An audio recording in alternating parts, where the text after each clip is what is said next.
right, the Big 12 pod this week. We rotated throughout the weeks. Today is the Big 12 North, which includes Oklahoma State, Texas Tech, TCU, and Baylor. We have discussed Baylor quite a bit. We've discussed Tech a little bit and haven't really said too much about TCU or even a little bit about Oklahoma State. But let's start with Baylor. Paul, we start with you. It was impressive. It was 59-35, and now they have Oklahoma State. Yeah, so this is the Big 12 South pod. That's What did I Big say? 12 The South. North. Yeah.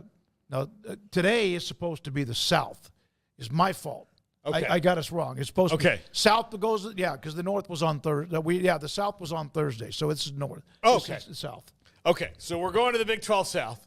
I thought Baylor was fantastic. I thought everything they did pretty much is good. I mean, they didn't turn the ball over. Sorry, Robertson looked as good as he has, and solidifies each week why he should be the starter. Obviously, Tech's got some problems, and I know that we'll talk about them in a minute.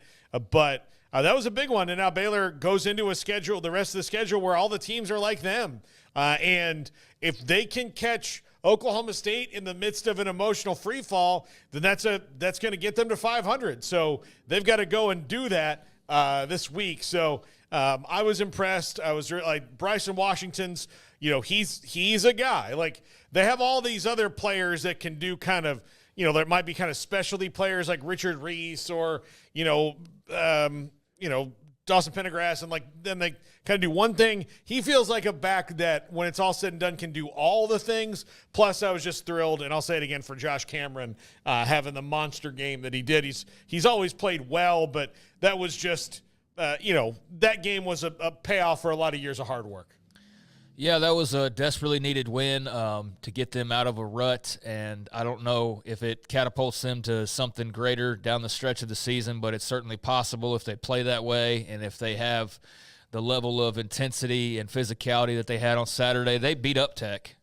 I mean, they went to Lubbock and beat up Tech, and Tech's the one that's supposed to be, physical and, all these kind of things that you talk about that you want in a football team. I think Joey McGuire, has a lot of catchphrases and things and identities that revolve around that program, and being West Texas tough is one of those. And Baylor went out to West Texas and was the tougher football team. So not only that, but I just thought that they were the better football team. They outcoached Texas Tech, threw them for a loop offensively, defensively, threw some things that they didn't expect. And I know that's every game. There's that coaching chess match, but I just think that's another area where you check the box next to Baylor and say, physicality, yep. Performance, yep. Coaching, yep. Big plays, yep. I mean, they beat them in every way, shape, and form. So was not expecting that. Thought that they would play well, but not go out and just, destroy Tech for all intents and purposes at Jones AT&T. So was pleasantly surprised and feel like this leads to kind of what Arana referred to after the game of the beginning of something, not the ending of one good win and then you revert back to normal, or it's just up and down, but like, hey, here's a launching point for us to go and win some very winnable games down the stretch. You're favored at home against Oklahoma State. You hadn't had a signature win in forever. You went and got that on Saturday. You know what else you haven't had in forever? A home win of substance. And so this would be a great opportunity with an Oklahoma State team that's really struggling to go and do that. And you know what? That's your first back-to-back wins in like 2 years that matter. So there's way more out there for the taking. That's the big story here. But, man, it feels good to talk about a dadgum win, and it definitely feels good to talk about an emphatic win over somebody that's not somebody you paid to go beat up. Absolutely. Couldn't say it any better. About midway through 2022, that looked like they were going to follow up 12-2, not with 12-2, but a 8-9, maybe, who knows, 10-win season. Went to Lubbock and won, went to Norman and won. I've brought that up so many times because nothing else really happened since then. And then they go to Lubbock again, and maybe, I don't know if it kickstarts them. They can't take anybody for granted, but it was refreshing, no doubt. Which then leads us to, I guess we'll go to Texas Tech and Joey McGuire, unbeaten 3-1 and 3-0 until that loss. 5-2. They had bigger fish to fry if they could just keep winning, and now they've just got to make sure they don't fall into one of these Big 12 2 or 3 game slumps. Yeah, they've got to do much better. They've got to do much better in games like this when they have an opportunity. But look, Baylor was ready to go. I mean, you can't. Sometimes you run into that team that was just prepared, locked in, and all that. Maybe they let some complacency get in there after they had to kind of fight back to get the 4 wins in a row that they did at 5-1.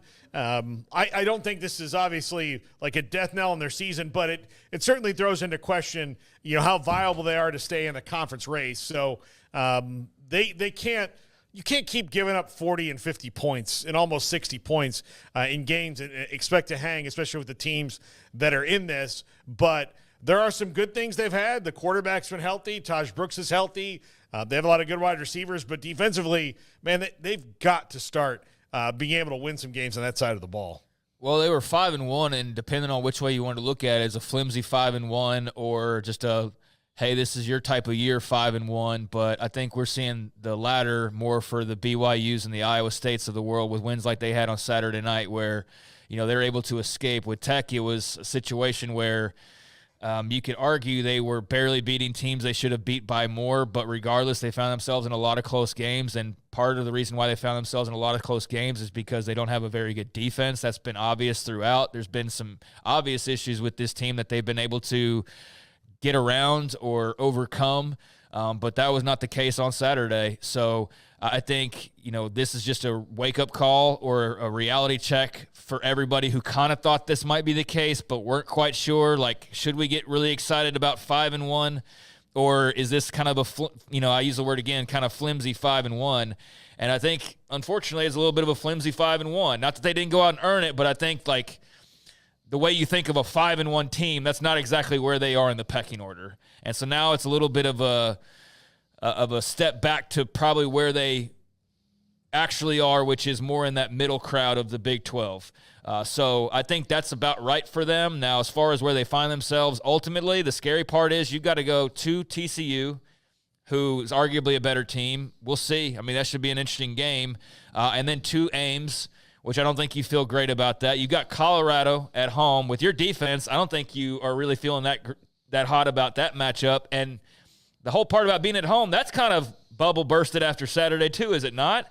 You got at Oklahoma State and then West Virginia at home to close out the year. So those last two, not as bad, but they got to be really careful navigating this week with TCU in Fort Worth. How they respond to this, I think, will be key to where they find themselves at the end of the year, because you could let one loss turn into like a 3-game losing streak, and then all of a sudden, you're like, we got to win one game in these last 2 to make a bowl game, and that's not where you thought you were going to find yourself when you were 5-1. So they won some close games. I think it covered up some of their warts, or you just hope maybe put them to the side and they would navigate, but Baylor just ripped the mask off and said, no, this is really who you are, and you're going to have to deal with these issues or get better to win some games down the stretch. But that was a gut punch. I mean, when you had all this momentum, Tech fans know the feeling all too well, the roller coaster of getting excited about something only for the bubble to get burst.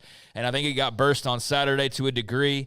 There's still a lot out there to play for, but again, it was a reality check that I don't think anybody was expecting the way that it went down. Garrett, do you have that one tweet that I sent to you that refers to Texas Tech, West Virginia, and Rutgers about top 25 appearances? Give me 1 second. All right. Because this is where I received DMs, private messages, and others. Here's a note about where Texas Tech is in football. They have, and Texas Tech fans know this, 3 teams have not been ranked in the AP Top 25 since 2019. Now, this is not like 25 years. 2 of them are in the Big 12. Texas Tech, West Virginia, and Rutgers. And Rutgers was not far from popping into that. You'd think West Virginia, but we know they're having a struggle year too. And Tech was right there on the cusp this year. West Virginia is the one that by far wants their coach gone more than anybody else at this point. Yeah. By far. Rutgers is thrilled. UCF's up there too. Yeah. UCF is falling out of love real quick with Gus. All the people calling for Aranda's head, they were really quiet on Saturday. I don't know what happened to those folks, but it's almost like doing something in the middle of the year when you got a bunch of games left would be kind of idiotic. Yeah. Because look at what happened on Saturday. You would have missed out on that entirely. Now, again, we might revisit that like next week if they get beat by Oklahoma State at home, but that whole conversation was just stupidity to me, and I'm glad that Mack Rhodes is more patient and didn't allow that to happen. But you want to talk about actual hot seats now. Aranda, for the moment, is a little bit off that. Neil Brown is in the lead pack, and Gus Malzahn's like trailing right behind him right now. Yeah. I mean, and there's people that are a little topsy-turvy on Joey. I mean, because they've seen this show before of like, hey, we're about to get there, and then you get blown out at home to Baylor. And, like there's just, again, I call it that roller coaster, and it feels like that's what Tech's kind of been on of like you're waiting for them to go up and grab the bull by the horns on Saturday and be 6-1 and beat a beatable Baylor team and successful homecoming. And instead, you're talking about a blowout loss on homecoming to a bad Baylor team, and that's just, that's unfortunate. Yeah, no, look, there's the top 5 tomorrow is 2025 hot seats. And these are guys I don't think are getting fired this year, but might get fired next year. And I'll just preview Gus Malzahn's on it. I think they'll give him the benefit of the doubt for one more year, unless they completely crater and keep losing. Then they might be pushed into a situation, maybe kind of like Brent Venables in Oklahoma this year. I thought that one might wait another year, but golly, I mean, he's they've got a daunting schedule ahead of them. But yeah, Joey, I don't think they're quite there yet. I think Tech fan base needs to realize they need to fix some other things, and that they're pointed in the right direction. And to change horses in midstream here on Joey, I think would be a bad idea. But he does need to make some changes on defense for sure, and he knows that. Like there's nobody that, like, he didn't wake up in the morning and go, oh damn, 59 points. Oh well, off to next week. Like, believe me, he's thinking about it. Oh no, he looked sick on Saturday. Yeah, he was absolutely sick. Back-to-back losses when he played Baylor at home after spanking Baylor. It may be turning the corner with that, but. So there we are with Tech, and they've just got to be very careful and go weak. But they lost it. They did have one defensive lineman, their best player on the defensive line, that went out early. That didn't help, but still they got mauled in that game. And now TCU. How about TCU going to Utah against a team? Yeah, they're crippled too, but getting a win, and a huge win for Sonny Dykes and also the Frogs. Yeah, that was a game that I don't wish my enemies to watch, that Utah-TCU game, but it was a nice win for TCU. Just a very ugly ball game, very ugly, in various ways, especially more so for the Utah side. But TCU got the job done. I mean, to walk into Salt Lake, kind of relive those memories of when these two were conference mates way back in the day, and kind of like the whole look at us meme now, the Paul Rudd look at us, like here we are all these years later, and we're in the a power conference together playing each other. So I thought that was cool. But, yeah, that was a really ugly game. I mean, TCU got up early and then never built off their lead. And Utah was just, completely deficient offensively at the quarterback position, and obviously only mustered a touchdown in this game. So I don't know. I think TCU is a very talented team. Everybody says that about them because it's true. But as far as like who's going to show up on a week-to-week basis, I don't know. I think they're a team that could definitely go on a little bit of a run. 4-3, 2-2 in the conference. They can definitely finish on the positive side of the records based on their remaining schedule. But they're also a team that it depends on who shows up. Like, you're the team that lost to Houston 2 weeks ago or 3 weeks ago, whenever that was. You beat Utah by 6. I mean, you scored 13 points. Utah's defense is great, but, like, still, guys, like, that's not going to cut it. So, they're a weird team where they're not terrible, but they're not great. They're just somewhere in the middle, and that's probably where they're going to find themselves ultimately, maybe a shade above that because of the talent level that they have. But I'm not, like, super encouraged. I do think that was a good win, though, to go out to Salt Lake not really knowing what to expect, and to just get a win however you got it was important. So that was a good thing. And now I think you feel good about your chances against Texas Tech in Fort Worth this weekend, which could put you at 5-3, 3-2 in the conference. And I think you're feeling a lot better than you did about 3 weeks ago when SMU's blowing you out and you're losing to Houston. And they're in a better spot now. Yeah, I mean, that, like, I don't know what to take out of that game with Utah. I don't know, if Mr. Rogers had come and sit down, getting ready to take his sweater off and go back out the door and said, "What did we learn today?" I'd have been like, "I don't know, Fred. I have no idea. I got nothing. I got nothing." But here. this is so anti a Kyle Whittingham team. Yeah, Yeah. injuries can cripple you, but they are always next man up and just keep chopping wood, right? That's why I would say that. Like, I don't know what we learned today. Like, it just – sometimes you look at a game and you go, all right, well, that happened. Yep. And that's kind of how I feel about the Utah-TCU game. But like Craig said, they're looking at down a schedule in the face where they can make some things happen and get some heat off their coaching staff, which was kind of justifiable in the last month. Yeah, there was a lot of, it seemed like inner turmoil. Michael DeHart, West Virginia had just been competitive and lost in a close game except Pitt. I'd be supporting Neil Brown. Michael DeHart's off the Neil Brown. He's not in that fan club anymore. And a lot of West Virginia fans aren't either, as they've kind of just started tripping over themselves. Then that leads us to who Baylor will host this weekend in the Big 12 South Pod, and that's Oklahoma State and Mike Gundy. Yeah, that was a brutal loss to BYU. I mean, they had it there for the taking. Their defense just can't get a stop, couldn't get a stop. And throw them back out there right this moment, they wouldn't get a stop. I mean, you could just see the writing on the wall, even though there was this hint of hope that, hey, there's only 1 minute left. They've got the whole field to go. You can get one here. Just if you're going to get a stop, get it right now. And they couldn't do it. Poor tackling. Just everybody's seen the Lassiter touchdown and how much of a gut punch that was to not only lose in the last minute, but lose with just an ugly-looking defensive effort like that. So it's been an ugly season. It's a season that's not going to necessarily get better by beating Baylor, but to just get the losses out of your taste buds for a few days would be really nice. So I expect a competitive effort, but man, Alan Bowman actually played okay in some spots, but he also just does stuff. You're like, how are you still doing this? Obviously, it's just who you are. It's just who you are, but like, God, it's maddening to watch sometimes. But I thought he played pretty well overall. But they just don't have the defense. Ollie Gordon was hurt off and on again. I don't see him lasting until the end of the year. I don't even know what the latest update on him is. He kept coming in and out.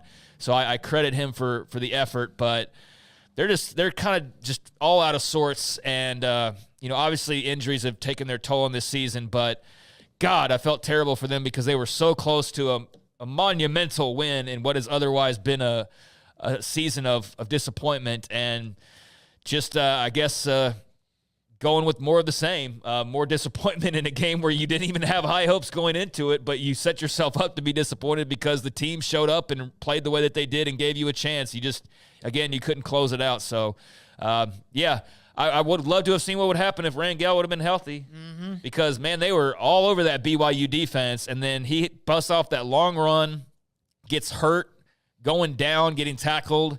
And then, like I said, Bowman was okay, but Rangel was a wild card that BYU, sure, they would have adjusted to, I'm sure, at some point, but he had opened things up a little bit for Oklahoma State, so that just sucked to see him get hurt. Gordon gets hurt, and that took a lot of air out of their sails as well. But I give them credit for the effort. They played hard, and they almost got the job done. Oklahoma State, Texas Tech, TCU, Baylor. Anything on Oklahoma State, Paul? Look, they finally figured something out, and then they had the injury to Garrett Rangel, which is a gut punch. Ollie Gordon's trying to tough through some things, but you wonder, how many losses before he just shuts it down and tries to get healthy. I don't know. Yeah, Oklahoma State they can't buy it the right way this year. Yeah, it's just, they're at the bottom of the Big 12 standings. At the bottom of the Big 12 standings at 0-4, which is stunning to me.